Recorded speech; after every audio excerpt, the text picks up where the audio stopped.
15,000ची लाच प्रकरणात तहसील कार्यालयातील दोघांसह खासगी इसमावर कारवाई, दोघे ताब्यात, एक फरार.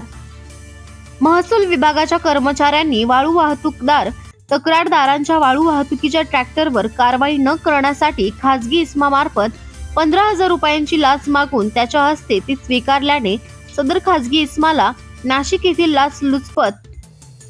प्रतिबंधक विभागाच्या पथकाने रंगेहात पकडले असून आरोपी लोकसेवक कोपरगाव तहसील कार्यालयातील अव्वल कारकून आणि लिपिक यांच्यासह खासगी इसमावर पथकाने कारवाई केली असून शहर पोलीस ठाण्यात गुन्हा दाखल करण्याचे काम सुरू आहे. यामध्ये कोपरगाव तहसील कार्यालयातील लिपिक आणि खासगी इसम असे दोघांना लाचलुचपत प्रतिबंधक विभागाच्या पथकाने ताब्यात घेतले असून अव्वल कारकून मात्र फरार असून त्याचा शोध सुरू आहे. अँटी करप्शन विभागाच्या या कारवाईमुळे महसूल विभागात खळबळ उडाली असून लाचखोरांचे चांगलेच धाबे दणाणले आहे. याबाबत अँटी करप्शन विभागाकडून मिळालेली माहिती अशी की यातील तक्रारदार यांचा वाळू वाहतुकीचा व्यवसाय असून ते सदरील व्यवसायासाठी वापर करीत असलेल्या ट्रॅक्टरवर कारवाई न करण्यासाठी कोपरगाव तहसील कार्यालयातील आलोसे चंद्रकांत नानासाहेब चांडे वय 39 लिपिक आणि योगेश दत्तात्रय पालवे वय 45 अव्वल कारकून हल्ली राहणार कोपरगाव यांनी आरोपी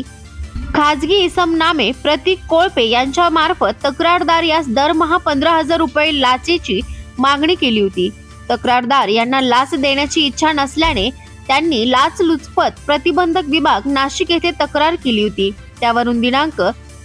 6 डिसेंबर 2024 रोजी पंचासमक्ष केलेल्या पडताळणी कारवाईत लिपिक चंद्रकांत चांडे यांनी तक्रारदार यांच्याकडे पंचासमक्ष 15,000 रुपये लाचेची मागणी केली व मागणी केलेली लाचेची रक्कम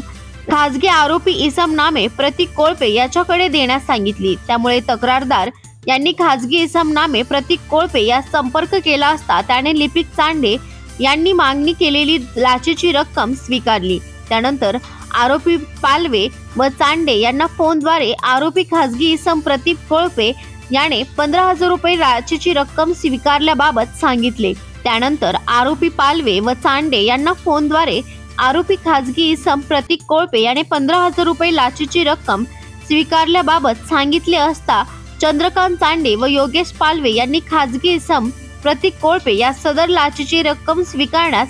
संमती दिल्यामुळे आलोसे व आरोपी खाजगी इसम यांच्या विरुद्ध कोपरगाव शहर पोलीस स्टेशन येथे भ्रष्टाचार प्रतिबंधक अधिनियम